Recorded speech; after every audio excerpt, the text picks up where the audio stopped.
Hello dear students, welcome to Yashasvi classes. आज BSc second year का liquid state का first lecture है। हम लोग डिस्कस करते हैं सबसे पहले सॉलिड, लिक्विड और गैस के बारे में। क्या बताया था हमने, जब गैसियस स्टेट का हमारा पहला लेक्चर था तो हमने आप लोगों को बताया था इनके बीच से कुछ जो डिफरेंसेस थे वो क्या थे। ठीक है, अब हमें जैसे कि पता है कि सॉलिड में मॉलिक्यूल्स, आयन, एटम्स भी हो सकते हैं। ठीक है, जो कॉन्स्टिट्यूएंट पार्टिकल्स होते हैं इनके, वो क्या होते हैं, मॉलिक्यूल्स, आयंस और एटम्स भी हो सकते हैं। ठीक है, जो कि काफ़ी क्लोजली पैक्ड होते हैं, और क्लोजली पैक्ड है इसीलिए रिजिड भी होते हैं। लेकिन अगर हम बात करें गैसेस की, तो हमारे पास जो मॉलिक्यूल्स होते हैं वो फ्रीली मूव किया करते हैं। जैसा कि गैसेस में हमने आपको बताया था, ये रैंडमली मोशन करते हैं, फ्री मोशन करते हैं। ठीक है, और जब लिक्विड में क्या होता है, लिक्विड की अगर बात करेंगे तो अब गैसेस में ही थोड़ा सा आते हैं, डिस्क्राइब करते हैं कि गैसेस का, सॉलिड का पता है हमें कि इनकी शेप और साइज डेफिनेट होता है, वॉल्यूम भी डेफिनेट होता है। लेकिन गैसेस का ना तो शेप डेफिनेट हो सकती है, ना ही इनका वॉल्यूम डेफिनेट हो सकता है। कैसे, ज़रा समझिएगा। इनके क्या होता है कि जिस भी वेसल में आप गैस रखेंगे वो उसी का वॉल्यूम और उसी की शेप ले लेती है। ठीक, सेम जो है आपका लिक्विड का होता है। लिक्विड हमारे पास जो है उनके मॉलिक्यूल्स सॉलिड के कंपेयर में फ्रीली मूव करते हैं। ठीक है, सॉलिड की कंपेयर में फ्रीली होते हैं जिससे कि ये मूव कर सके, बट गैस की तरह नहीं। ठीक है, गैस की तरह नहीं होंगे। गैस के पार्टिकल्स कुछ इस तरह से होते हैं। देख सकते हैं आप कि सॉलिड के जो मॉलिक्यूल्स, एटम्स, आयन, पार्टिकल्स है वो क्लोजली पैक्ड है। लिक्विड में इनके बीच कुछ डिस्टेंस है जिससे ये मूव कर सकते हैं। गैसेस में इंटरमोलिकुलर डिस्टेंस बहुत ज़्यादा होती है और इंटरमोलिकुलर डिस्टेंस होने के कारण ये फ्रीली मूव करते हैं। ठीक, अब समझते हैं कि क्यों ऐसा होता है। ठीक है, जो लिक्विड स्टेट है हमारी, वो सॉलिड स्टेट और गैसेस स्टेट के बीच की स्टेट है। आप ये क्या देखिए ना, गैसेस की तरह तो ये बिहेवियर नहीं शो करते हैं। क्या सीन पहला आएगा कि इनके बीच कुछ तो दूरी होती है, यानी कि ये कहाँ से आया है, ये गैसेस से आया है। ठीक, सॉलिड की तरह भी बिहेव होता है इनका। कैसे कि इनमें मॉलिक्यूल्स ज़्यादा होते हैं कंपेयर देन गैसेस। ठीक, तो यानी कि लिक्विड एक ऐसी स्टेट है जो सॉलिड और गैस के बीच की स्टेट है। ठीक है, तो ये क्या है, एक इंटरमीडिएट स्टेट है। कौन सी स्टेट होती है ये, इनके बीच जो डिफरेंस आ रहा है ये किस वजह से आ रहा है, इंटरमोलिकुलर डिस्टेंस की वजह से आ रहा है। ठीक, और ये क्या है, इनमें जो है सेपरेशन है, इन तीनों में जो है सेपरेशन है। सेपरेशन क्या है, मॉलिक्यूल्स का, किसी इसमें क्लोजली पैक्ड होते हैं, इसमें कुछ हद तक फ्री रहते हैं और इसमें बहुत ज़्यादा फ्री रहते हैं। लिक्विड में जो हमारे पास पार्ट है वो स्मॉल डिस्टेंस में सेपरेट होते हैं, मतलब बहुत कम दूरी में। यहाँ पे आप देख सकते हैं ये इतनी दूर है, फिर ये इतनी, यहाँ पर बहुत कम दूरी में डिस्टेंस होती है। जबकि गैस में मॉलिक्यूल्स के बीच पहले लेक्चर में ही बताया था आपको गैसेस स्टेट की कि इंटरमॉलिक्यूलर डिस्टेंस सबसे ज़्यादा किस में होगी, गैसेस में होगी। और यहाँ पर भी सेम वही है, जिससे मॉलिक्यूल क्या होगा, रैंडमली मूव कर सकते हैं किसी भी वेसल में। अब हमारे पास इन्हीं इंटरमॉलिक्यूलर फोर्स ऑफ अट्रैक्शन की वजह से लिक्विड कुछ, ये इंटरमॉलिक्यूलर फोर्स ऑफ अट्रैक्शन की वजह से जो लिक्विड है कुछ फिजिकल प्रॉपर्टी शो करेगा। कौन कौन सी हो सकती है, सरफेस टेंशन हो सकती है, रिफ्रैक्शन हो सकती है, विस्कोसिटी हो सकती है, वेपर प्रेशर हो सकती है। ऐसी बहुत सी प्रॉपर्टी है जो हमारा लिक्विड शो करेगा। ठीक, अब बात होती है हमारे काइनेटिक थ्योरी ऑफ लिक्विड। ठीक है, टॉपिक पर आते हैं, काइनेटिक थ्योरी ऑफ लिक्विड। क्या कहती है काइनेटिक थ्योरी लिक्विड्स की, समझिएगा। बता चुके हैं लेकिन पॉइंट्स में समझ लीजिए। लिक्विड की काइनेटिक थ्योरी के मेन असम्पशंस गिवन है। फर्स्ट कौन सा है, लिक्विड बहुत स्मॉल साइज के मॉलिक्यूल से बना होता है। लिक्विड जो है वो स्मॉल साइज के मॉलिक्यूल से बना है। लिक्विड के मॉलिक्यूल्स, नेक्स्ट पॉइंट, लिक्विड के मॉलिक्यूल इंटरमॉलिक्यूलर अट्रैक्शन फोर्स द्वारा आपस में जुड़े रहते हैं। समझिएगा, यहाँ पर ये किसके द्वारा एक दूसरे से बंधे हुए हैं, इंटरमॉलिक्यूलर अट्रैक्शन फोर्स के द्वारा। इनके मॉलिक्यूल कांस्टेंट रैंडम मोशन में है। कैसे मोशन में है, कांस्टेंट रैंडम मोशन में। किसी दिए गए लिक्विड में मॉलिक्यूल की average kinetic energy absolute temperature के प्रोपोर्शनल होती है। किसके प्रोपोर्शनल होती है? एब्सोल्यूट टेम्परेचर के। एवरेज काइनेटिक एनर्जी जो है वो एब्सोल्यूट टेम्परेचर के प्रोपोर्शनल होगी। ठीक, ये तो थी हमारी काइनेटिक थ्योरी ऑफ लिक्विड। अब हम बात कर लेते हैं इसमें जो फोर्स लगेगा कौन सा होगा? Intermolecular forces in liquids. लिख लेते हैं, इंटरमोलिकुलर फोर्स। समझिएगा, इसे वॉन डेर वाल्स फोर्स भी कहते हैं। Van der Waals forces. ठीक, क्या है ये फोर्सेस? किसी सब्सटेंस के डिफरेंट कंपोजिशन मॉलिक्यूल में परस्पर लगने वाले फोर्स को इंटरमोलिकुलर फोर्स कहते हैं। यानी कि किसी प्रॉपर सब्सटेंस के अलग अलग कंपोजिशन के मॉलिक्यूल में जो ये बल लगेगा उनको जोड़ने के लिए, यानी कि फोर्स में सब्सटेंस के मॉलिक्यूल को एक दूसरे से जोड़ने के लिए क्या होगा? कौन सा बल लगेगा? इंटरमोलिकुलर फोर्स लगेगा। समझते हैं। The force of attraction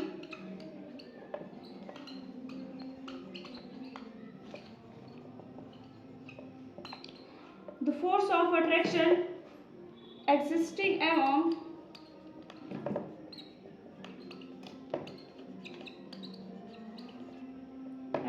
the molecules of a substance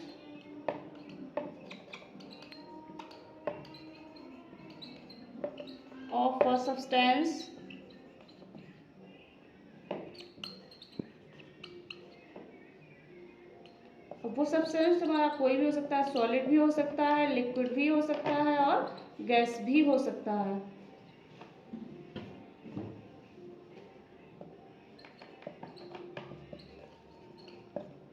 are called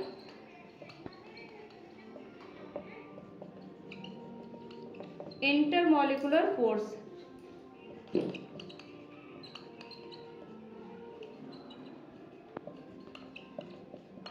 और कोहेसिव फोर्स भी कहते हैं। इसके आपको 3 नाम मिलेंगे। इंटरमोलिकुलर फोर्स को हम कोहेसिव फोर्स, इंटरमोलिकुलर फोर्स और वॉन डेर वाल्स फोर्स कहते हैं। क्या है ये? The force of attraction existing among the molecules of a substance. वो सब्सटेंस हमारा solid, liquid, gas are called intermolecular forces और कोहेसिव फोर्सेस। यानी किसी मॉलिक्यूल के बीच जो अट्रैक्शन एग्जिस्टिंग फोर्स लग रहा है, वो सब्सटेंस कोई भी हो सकता है, सॉलिड या लिक्विड, गैस कोई भी हो सकता है, उसको हम क्या कहेंगे? इंटरमोलिक्यूल के बीच जो उनको सब्सटेंस के मॉलिक्यूल्स को बांधने के लिए जो बल लग रहा है, जो फोर्स लग रहा है, वो क्या कहलाएगा? Intermolecular force. ठीक है, अब ये हम जानेंगे कि कितने टाइप के होते हैं। ठीक है, ये 3 टाइप के होंगे। ठीक है, there are 3 different types as discussed below. First होता है डायपोल अट्रैक्शन।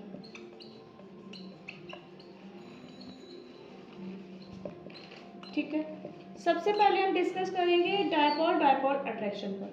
क्या है डायपोल? मीन्स जानते हैं, डायपोल मतलब वह बॉन्ड या वह डायपोल जिसके एंड या बॉन्ड अपोजिटली चार्ज डायपोल का है। जैसे समझ लो हमारे पास HCl है। ठीक, ये हमारा स्लाइटली पॉजिटिव या slightly negative, slightly positive, slightly negative, slightly positive, slightly negative. क्या होगा? अपोजिट चार्ज एक दूसरे को क्या करेंगे? अट्रैक्ट करेंगे। ठीक है, अब यहाँ पर बात आती है डायपोल की। डायपोल मीन्स जिनके 2 पोल्स होंगे, यानी कि कैसे पोल्स होंगे? वो अपोजिट चार्ज पोल्स होंगे। ठीक है, यानी कि एक प्लस होगा, एक माइनस होगा। कैसा होगा? एक प्लस होगा, एक माइनस होगा। हम आपको दिखा भी देते हैं किस तरह से होंगे पोल्स हमारे। मान लीजिए कोई हमारा डायपोल है, ये प्लस है, ये माइनस है, ये प्लस है, ये माइनस है। अब क्या कह रहे हैं? अब जो डेफिनेशन देख लेते हैं। जब किसी कोवैलेंट बॉन्ड में 2 डिफरेंट इलेक्ट्रोनेगेटिव एटम अटैच्ड होते हैं, किसी डिफरेंट कोवेलेंट बॉन्ड में डिफरेंट इलेक्ट्रोनेगेटिव एटम अटैच्ड होंगे, तब क्या होगा, तब कोवेलेंट बॉन्ड पोलर हो जाता है, पोलर हो जाएगा, यानी कि तो क्या होगा, यानी कि उनमें अपोजिटली चार्ज पोल्स बनेंगे। ठीक, अब एग्जांपल में हमारे पास HCl भी हो सकता है, समझिएगा, HCl भी हो सकता है और NH3 भी हो सकता है।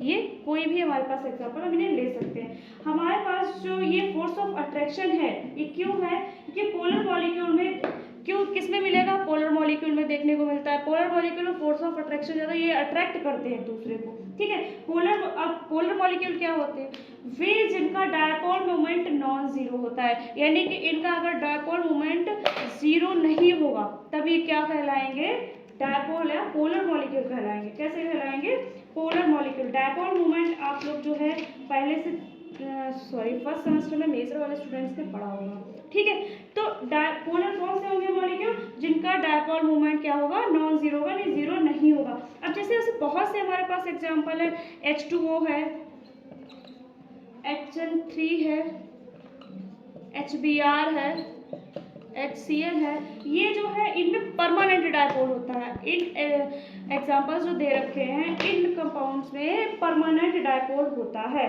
डायपोल क्या था, डायपोल क्या है, अपोजिटली चार्ज आयन होते हैं। पोलर मॉलिक्यूल क्या है, जिसका डायपोल मोमेंट जीरो नहीं होगा। अब जो हमने आपको ये दिखाया है कि प्लस माइनस, ये दूसरे को एक दूसरे को क्या कर रहे हैं, अट्रैक्ट कर रहे हैं। कैसे कर रहे हैं, अट्रैक्ट कर रहे हैं। मान लो एग्जाम्पल एक देख लेते हैं, सपोज कर लो ये कोई न्यूक्लियस है, यहाँ इलेक्ट्रॉन है, कोई न्यूक्लियस है, यहाँ इलेक्ट्रॉन है, तो ये इधर अट्रैक्ट करेगा, ये इधर अट्रैक्ट करेगा। ठीक है, तो इनके बीच की दूरी तो कुछ तो है ही ना, कुछ दूरी होने की वजह से एक दूसरे को अट्रैक्ट कर रहे हैं, अपनी की ओर खींच रहे हैं। ठीक है, अब आगे जो है आपका वो आयन डायपोल फोर्सेस है। अगला कौन सा है आपका, आयन डायपोल फोर्सेस। समझिएगा जरा, आयन डायपोल फोर्सेस क्या होते हैं। किसी पोलर मॉलिक्यूल, एग्जांपल में वाटर ले लेते हैं, किसी पोलर मॉलिक्यूल तथा किसी आयन के बीच लगने वाला बल, यानी कि अभी हमने आपको पोलर मॉलिक्यूल बताया था क्या होता है, जिनका डीएम नॉन जीरो होता है, जिनका डीएम यानी कि डायपोल मोमेंट नॉन जीरो होता है, वो क्या होते हैं, पोलर मॉलिक्यूल। अब किसी पोलर मॉलिक्यूल तथा किसी आयन के बीच लगने वाला फोर्स आयन डायपोल फोर्स कहलाता है। कोई एक आयन है और किसी में डायपोल है, पोलर मॉलिक्यूल है, यानी कि प्लस नेगेटिव उसमें दोनों ही हैं। ठीक, ये हमारा कोई आयन है, इनके बीच जो बल लगेगा वो क्या कहलाएगा, आयन डायपोल फोर्स कहलाएगा। और डायपोल मॉलिक्यूल को आयन अट्रैक्ट करते हैं, डायपोल मॉलिक्यूल जो है वो आयन को अट्रैक्ट करते हैं। इस प्रकार की इंटरेक्शन आयन डायपोल इंटरेक्शन कहलाती है। यानी कि ये एक दूसरे को, आयन जो है वो डायपोल को क्या करेंगे, अट्रैक्ट करेंगे, और जो अट्रैक्शन होता है, इनके बीच का इंटरेक्शन होता है, वो क्या कहलाएगा, ion dipole interaction. For example समझ लेते हैं, ये आपके पास कोई आयन है, जो कि हमारे पास आयन कैसा है, कैटायन। तो हमें ये क्या, ये जो है देख सकते हैं आप लोग, अगर यहाँ पर आयन नेगेटिव होता तो ये प्लस वाले को अट्रैक्ट करता है। यहाँ पर चूंकि पॉजिटिव है तो पॉजिटिव होने की वजह से जो आयन्स है वो नेगेटिव पोलर साइड से अट्रैक्ट कर रहे हैं, यानी कि अपोजिट चार्ज से अट्रैक्ट करेंगे। ये क्या कहलाएगा, हमारा आयन डायपोल इंटरेक्शन। आगे के टॉपिक हम आपको कल के लेक्चर में बताएंगे। अभी तक जिन बच्चों ने चैनल सब्सक्राइब नहीं किया है, सब्सक्राइब कर लें, और PDF लेने के लिए आप लोग हमारा application ASV camber play store से इंस्टॉल कर सकते हैं।